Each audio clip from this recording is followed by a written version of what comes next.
د افغانستان د وحدت اسلامي او ملي جنبش ګوندونو نن له غرمې مخکې یو ځل بیا د یو غونډې په ترڅ کې ولسمشرۍ ټاکنو ته د حامد کرزي له نمایندګۍ څخه خپل ملاتړ اعلان کړ. حاجي محمد محقق وایي چې هغوی د هزاره خلکو د حقونو د لاسته راوړلو په موخه له ډېرو نمایندانو سره خبرې اترې کړې دي چې له 2 میاشتو خبرو اترو وروسته له حامد کرزي څخه خپل ملاتړ اعلان کړ.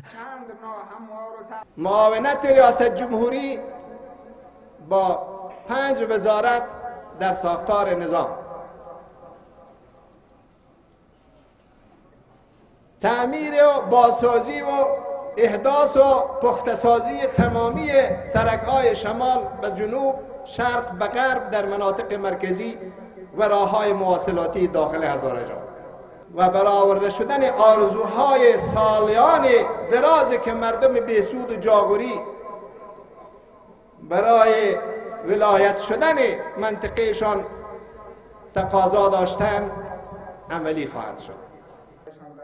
هغه زیاته کړه چې دوی هیڅ کله له خپلو غوښتنو څخه په شاتګ نه کوي او له خپلو حقونو څخه دفاع کوي. تر دې مخکې هم دغه ګوند له حامد کرزي څخه خپل ملاتړ اعلان کړی و. تعمیر و بازسازی و احداث و پخته‌سازی تمامی سرک‌های شمال و جنوب، شرق و غرب در مناطق مرکزی و راه‌های مواصلاتی داخل هزاره‌جان و برآورده شدن آرزوهای سالیان درازی که مردم بیسود و جاغوری، معاونت ریاست جمهوری با 5 وزارت در ساختار نظام،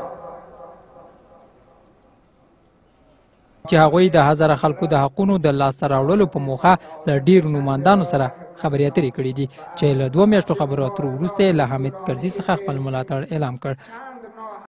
د افغانستان د وحدت اسلامي او ملي جنبش ګوندونو نن له غرمې مخکې یو ځل بیا د یو غونډې په ترڅ کې ولسمشرۍ ټاکنو ته د حامد کرزي له نمایندګۍ څخه خپل ملاتړ اعلان کړ. حاجي محمد محقق وایي